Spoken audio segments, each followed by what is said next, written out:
Man first gets married, he's thinking, I'm going to protect her. I'm going to provide for her. I'm going to help solve her problems. I want to make this woman happy. This is all the stuff I want to do. And there's such passion.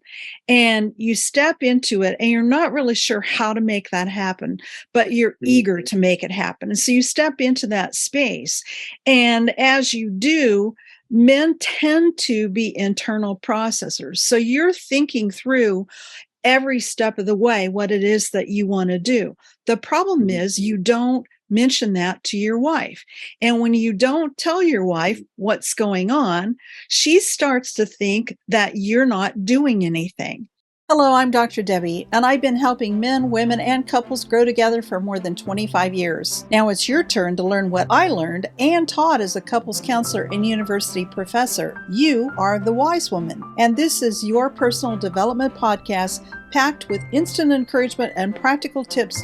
And men can learn about women too, because this is a safe place where women are valued and men are respected. We talk about biology, socialization, behavior, emotions, communication, and connection, because men and women are different. Always have been, always will be, and that's a very good thing. And when she thinks you're not doing anything, she will step up and take over the leadership or try to take over the leadership. Now, when that happens, what you do is that you take it as attack, blame, and criticism, and you start to back up. Where before you were moving forward and now you're backing up. The more she takes over, the more she's in charge, the more impotent a man feels in leading his own marriage when the wife takes over. It's really hard to get that leadership role back once she's taken it over. But I would encourage you to still move into being proactive in the process. And what I mean by proactive is when you have something going on that you want to do, that you bring it up to her, that you say, hey, I'm thinking about this. What are your thoughts? Because the best way to keep somebody from giving you unsolicited advice is to ask for advice before they have a chance to give it to you. And now you're back in the leadership role. You know, they say the leader is always the one who asks the questions.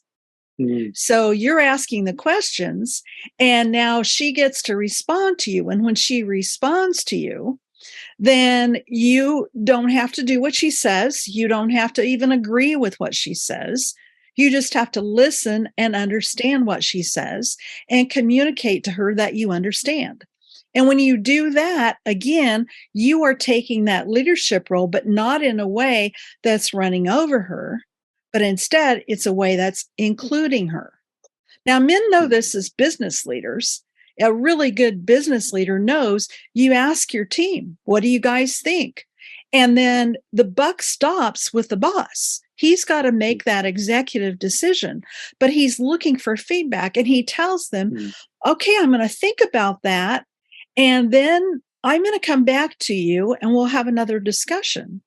But when you get in a relationship with a wife, because she means so much to you, because you're so tenderhearted towards her, that when she offers a suggestion, you take it as you're failing somehow. And that is not true.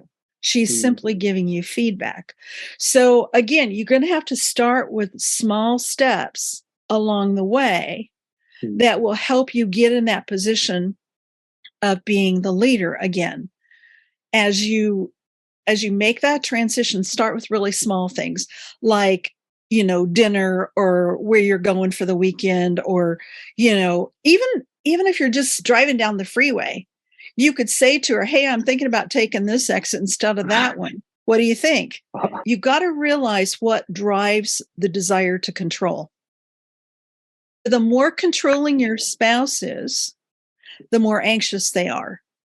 And so your job is not to fight their control. Your job is to help alleviate their anxiety. And you do that by telling them what's going on, by listening to their feedback. And if she's going off on you about something and seems to be really controlling, what you do is you just stop and look her in the eye and listen to her, touch her, offer her comfort, but make sure she's heard. You don't have to fight the control. What you want to do is help her alleviate the anxiety. And the number one thing that alleviates anxiety is touch. So if you're touching your wife and you're listening to her and you're saying, I hear what you're saying. You're really worried about if I take this exit, it's going to make us late. I hear that. And you touch her, it changes the mood. And then you've got a decision to make. You've got to decide, do I want to take this exit? Or do I want to go the way she wants me to go? And the reason that you want to still make that decision is you're going to make a conscious decision. And she might actually be right. And you've got to allow room for that, because a lot of guys are like, oh, you're not controlling me. I'm not doing that.